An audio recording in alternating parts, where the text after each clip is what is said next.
Stanford medicine का वैज्ञानिकों ने क्रॉनिक एवं दर्द वाले रोगियों में सम्मोहन क्षमता को अस्थायी रूप से बढ़ाने के लिए ट्रांसक्रैनियल चुंबकीय उत्तेजना का उपयोग किया, जिससे वो सम्मोहन चिकित्सा के लिए बेहतर उम्मीदवार बन गया।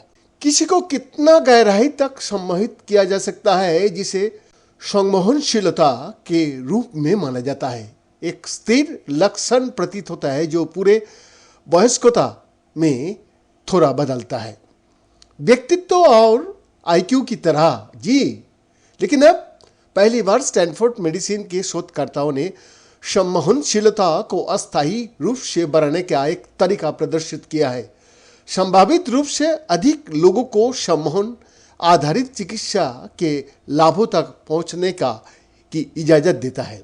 नेचर मेंटल हेल्थ में 4 जनवरी को प्रकाशित नए अध्ययन में शोधकर्ताओं ने पाया कि मस्तिष्क की एक सटीक क्षेत्र को लक्षित करने वाली 2 मिनट से भी कम विद्युत उत्तेजना प्रतिभागियों की सम्मोहन क्षमता को लगभग 1 घंटा तक बढ़ा सकता है।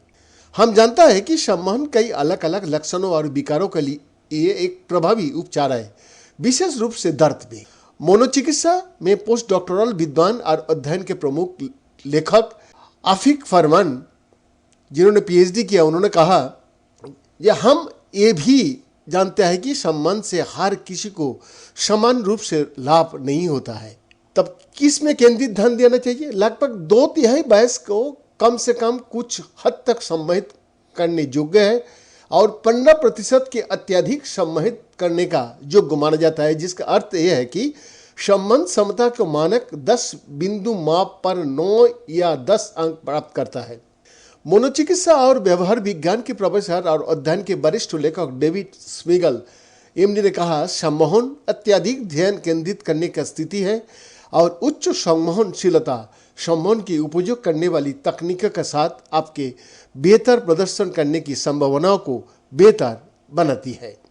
मेडिसिन में जैक लुलू और सैम वॉल्सन प्रोफेसर स्विगल ने सम्मोहन चिकित्सा का अध्ययन करने और इसका उपयोग करके रोगियों को दर्द को नियंत्रण करने, तनाव कम करने, धूम्रपान रोकने और बहुत कुछ करने में मदद करने के लिए दशकों की समर्पित किया है वो लोगों का रिसर्च।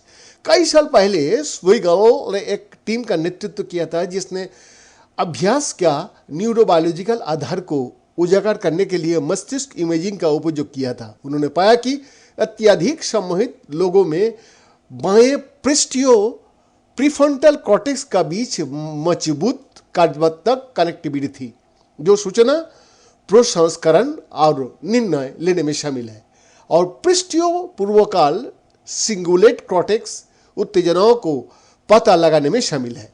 स्विगल ने कहा, इससे ये समझ में आया कि जो लोग स्वाभाविक रूप से इन दोनों क्षेत्र के बीच गतिविधियों का समन्वय करता है वो अधिक ध्यान केंद्रित करने में सक्षम होंगे। ऐसा इसलिए है क्योंकि आप जिस सिस्टम पर ध्यान केंद्रित कर रहे हैं उसका समन्वय कर रहा है जो आपका ध्यान भटकता है। इन जानकारियों के साथ स्विगल ने मनोचिकित्सा और व्यवहार विज्ञान के एसोसिएट प्रोफेसर नोलेन विलियम्स एमडी के साथ मिलकर काम किया, जिन्होंने अवसाद, जुनूनी बाधाकारी विकार और आत्मघाती विचार जैसी स्थितियों का इलाज करने के लिए गैर आक्रामक न्यूरो स्टिमुलेशन तकनीकों का बीड़ा उठाया है। आशा यह है कि न्यूरो स्टिमुलेशन संवेदनशीलता जैसी स्थिर विशेषता का भी बदल सकता है। नया अध्ययन में शतकोत्साह फाइब्रोमायोलिंक से पीड़ित 80 प्रतियोगियों को भर्ती किया, जो एक पुरानी दर्द की स्थिति ही है जिसका इलाज सम्मोहन चिकित्सा से किया जा सकता है। उन्होंने उन लोगों को बाहर कर दिया जो पहले से ही अत्यधिक सम्मोहित थे। आधे प्रतियोगियों का ट्रांसक्रैनियल चुंबकीय उत्तेजना प्राप्त हुए, जिसमें खोपड़ी पर लगाए गए पैडल मस्तिष्क तक विद्युत तरंग पहुंचाते हैं। विशेष रूप से उन्हें 46 सेकेंड का 2 एप्लीकेशन प्राप्त हुए, जिन्होंने बाएं पृष्ठीय प्रीफ्रंटल कॉर्टेक्स में एक सटीक स्थान पर 800 पल्स बिजली पहुंचाई। सटीक स्थान प्रत्येक व्यक्ति का मस्तिष्क की अनूठी संरचना और गतिविधि पर निर्भर करता है।